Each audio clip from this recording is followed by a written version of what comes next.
Ya. Adalah satu peristiwa yang unprecedented. Tidak pernah berlaku dalam pembahasan penggulungan bajet. Ini adalah section yang paling penting sekali dalam semua keseluruhan pembahasan. Dan menteri tidak membenarkan kita celah mohon penjelasan atau pembahasan. Ini satu perkara yang pelik dan tidak pernah berlaku dalam konvensyen parlimen. So, kita tidak faham apa yang ditakuti. Apa yang kita bangkitkan tadi ialah bukan saja pembahasan tidak dibenarkan. Sekarang ni apa yang telah dikemukakan oleh Menteri Kewangan adalah satu perkara yang entirely new daripada bajet yang kita bahas. Selama 2 minggu kita bahas dengan angka yang berbeza. Kita sebut dalam hari pertama bila kita mula membahaskan supply bill ini, kita dalam pembangkang memohon supaya kita tangguhkan pembahasan ini sehingga angka-angka baru, satu bajet yang dimodify atau dipindah, dikemuka balik ke parlimen supaya kita berbahas dengan cara yang lebih bermakna. Kerana kita sudah menganggap angka-angka yang dikemukakan oleh Perdana Menteri dan Menteri Kewangan yang lalu itu sudah lari, sudah tidak tepati kepada keadaan semasa krisis sekarang. Jadi hari ini kita dikemukakan dengan satu set angka-angka baru. Semua perkara-perkara yang tidak dibahas selama 2 minggu ini. Dan kita tidak dibenarkan untuk tanya soalan, dibenarkan. Saya bangkitkan tadi dalam peraturan mesyuarat 66(1) menyatakan supply bill ini kalau ada perubahan. This is not what we are debating. Dia harus dikemukakan dalam Dewan dalam bentuk pindaan. Sebab lari, angka sudah berbeza. This is the figures that we are debating last 2 weeks. Now we have a different figure. Therefore, we ask the ministry is already out of order. He should come back in as pindaan to the original bill. That was not allowed. And I was kicked out from the Dewan because of that. I think that's very unfair. And I don't think the speaker should try to be so defensive to protect the menteri. Kita bersabar tunggu 1 jam, minta kesempatan mendapat penjelasan dan Menteri Kewangan enggan. Dan pada faham saya inilah kali pertama jawapan menteri yang tak memberi ruang sama sekali untuk kita jawab. Dia berulang kali mengatakan setelah dia selesai. Itu pertama. Keduanya dibangkitkan juga oleh Yang Berhormat bahawa dia kemukakan usul cadangan baru. Dan ini juga membentangkan usul atau cadangan baru, pakej baru. Dan ini juga menimbulkan masalah yang dibangkitkan oleh kita. Jadi setelah berulang kali kami tak ada pilihan, tapi tidak ada makna dengar. Dengar ini kita boleh baca. Belanjawan, perdebatan belanjawan, perbahasan belanjawan ini harus memberi ruang untuk kita mendengar. Saya tahu media, khususnya media kerajaan dan utusan Malaysia akan menyerang mengatakan kita tidak bagi kerjasama. Padahal saya nak sebut di sini kita tunggu 1 jam. We waited for solid 1 hour to seek the minister's permission to respond, to allow us to respond and engage in a debate.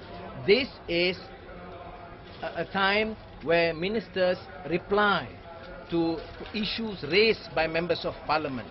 Now he has refused, consistently refused. We have brought up issues of point of order, appealed to the speaker a number of times, and naturally you have seen such sheer display of arrogance. We have therefore no choice but to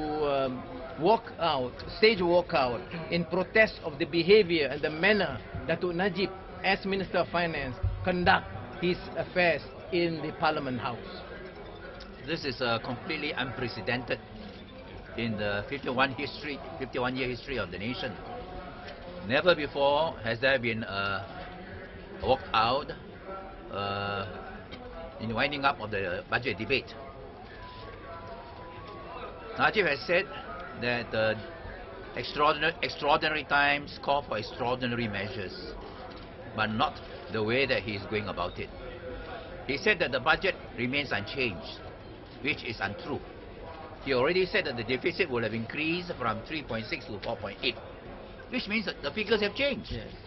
The budget is being changed, and there is no submission, no presentation of the revised budget, of the changed figures, which is to be voted afterwards. This is actually a misleading of the House, which falls under Standing Orders 3612. The question of the Speaker's ruling, niat jahat tak niat jahat, is secondary. There is a misleading of the House. In fact, before the resumption of Parliament, Pakatan Rakyat leaders have been calling on the Datuk Seri Najib to present a revised budget. Then we can debate the revised budget, and at the end of the day, then we can have a vote. He refused. He allowed the Parliament, members of Parliament from both sides of the House, to debate a budget which clearly he's going to abandon, and he has abandoned the original budget. He's now presenting a revised figures, which is a revised budget, claiming that it is not a revised budget. This is most dishonest. And what is even more shocking is when we tried to seek clarification, he refused completely, saying that he will do so later. It's already more than 1 hour. And I think this is most unfortunate beginning for Dato' Sri Najib for his first official day as Prime Minister in waiting. This is his first official appearance, or his maiden speech in Parliament as the Prime Minister in waiting. And I think it is a very, very unfortunate start. Goes against all principles of parliamentary democracy and conventions. Okay. Ya, apa yang berlaku hari ini adalah percanggahan kepada Peraturan 66 dalam Peraturan Mesyuarat yang sepatutnya Menteri Kewangan datang untuk menggulung perbahasan, bukannya membentangkan bajet yang baru. Kenapa yang kita dengar tadi adalah pembentangan satu bajet yang baru yang tidak ada makna bagi kita setelah berdebat selama 2 minggu, sedangkan apa yang dibentangkan tadi dengan data-data baru, dengan jumlah-jumlah yang baru, bagi kita sesuatu yang, sebab itu kita minta penjelasan daripada awal. Ya, dipercanggahan dengan peraturan mesyuarat dan dipercanggah dengan sebab kenapa dia datang hari ini untuk menjawab persoalan-persoalan, dan yang paling besar isunya adalah kita datang untuk berbahas, bukan untuk mendengar kuliah ekonomi daripada Menteri Kewangan. Itu pendirian kita, dan kita mengambil sikap untuk walkout seperti mana yang telah disebutkan oleh Yang Berhormat Speaker siang tadi. Unprecedented move yang berlaku dalam budget speech, dalam perbahasan bajet, dan kita mengambil sikap itu untuk menunjukkan kita serius, ya, untuk benar-benar dapat menangani masalah yang sedang dihadapi oleh rakyat yang tidak dijawab selama 1 jam oleh Menteri Kewangan sebentar tadi. Ingat yang akhir yang prom kita keluar ialah soalan dari Speaker menanyakan kepada Menteri Kewangan, apakah Menteri Kewangan akan membenarkan kita mempersoalkan atau menanya soalan. Jawab dia tidak. Dan kalau begitu, bagi kita tidak ada faedah untuk duduk di situ. Ada soalan? Tak, dia bukan soal masalah. Bukan soal masalah. Ini soal parlimen. Ini bukan mesyuarat Agung UMNO bahagian atau mesyuarat lembaga pengarah akhbar. Ini mesyuarat, ini parlimen. Menteri menjawab. 8 tahun saya menteri jawab, YB Kit siang bangkit. Saya kena bagi ruang kerana ini mohon penjelasan terhadap perkara yang dia bangkitkan. Itu satu. Keduanya yang saudara YB Nasruddin sebut, iaitu soal membawa pakej atau usul baru. Itu ikut ada peraturan lain. Ya? 2 kali kita bentangkan semasa krisis. Dan kemudian dia kata alasan dia, oh dia tak sentuh soal ini, semua pakej baru. Tidak. Dia sentuh pakej baru, dia ulas yang lama, dia hentam cadangan Pakatan Rakyat, dan satu pembohongan. Kan dia kata kita mengurangkan belanja. Kita mengurangkan belanja dia bidang yang kita anggap membazir. Kita tambah di segi latihan, pembangunan asas dan sebagainya.